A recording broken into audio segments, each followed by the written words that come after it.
Hello বন্ধুরা, আসসালামু আলাইকুম। আমি এই মুহূর্তে উপস্থাপন করতেছি আমাদের লালমনিরহাট জেলার ভাইরাল একটা ব্রিজ। এই ব্রিজের ভিডিও কিন্তু আমি গতকালকে দিয়েছিলাম। সেটা কিন্তু রেলিং করা ছিল।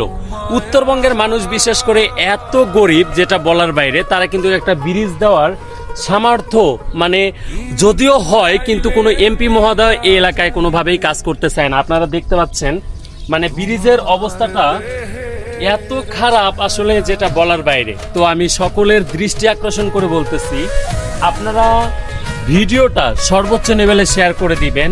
আর একটা কথা আপনাদেরকে বলি, আপনারা যদি আমার ভিডিও দেখে আমার সাথে থাকেন তাহলে কিন্তু আমারও অনেক বেশি ভালো লাগে। তো আপনারা ইতিমধ্যে দেখতে পাচ্ছেন ব্রিজের কি একটা অবস্থা। ব্রিজ কিন্তু এই দেখেন একদম, যদি কোনো বৃদ্ধ লোক অথবা কোনো শিশু টাইপের বাচ্চা, আমার একটু সাহস আছে, আমি এটা ধরে কিন্তু হাঁটতে পারতেছি, কিন্তু যারা বৃদ্ধ লোক তারা কিন্তু এটা ধরে হাঁটতে পারবে না। একদমই বাজে একটা অবস্থা। তো আসলে জনগণ কিন্তু নির্বাচনের সময় মানুষকে ভালোবেসে তাদেরকে এমন একটা পজিশনে দাঁড় করায় যেটা কিন্তু সত্যি আসলে অনেক ভালো, কিন্তু তারা এগুলো রাস্তা যদি চোখে না দেখে আমার কিন্তু খুবই খারাপ লাগে।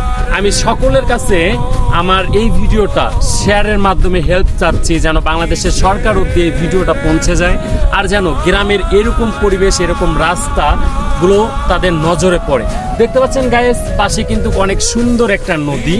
আর এ পাশে যদি আমি রাস্তাটা দেখাই, দেখতে পাচ্ছেন আপনারা ব্রিজের মাথায় কাঠের একটা ব্রিজ, কিন্তু ব্রিজের মাথায় কিন্তু পানি, আর নিচে কিন্তু গাছের কিছু ঠেল দেওয়া আছে, আপনারা দেখতে পাচ্ছেন।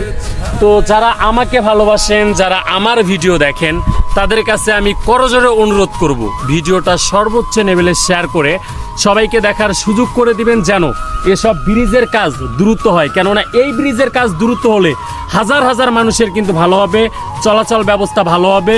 তো আমি এই প্রত্যাশায় আজকের ভিডিওটা করলাম। ভালো থাকবেন সবাই। আসসালামু আলাইকুম।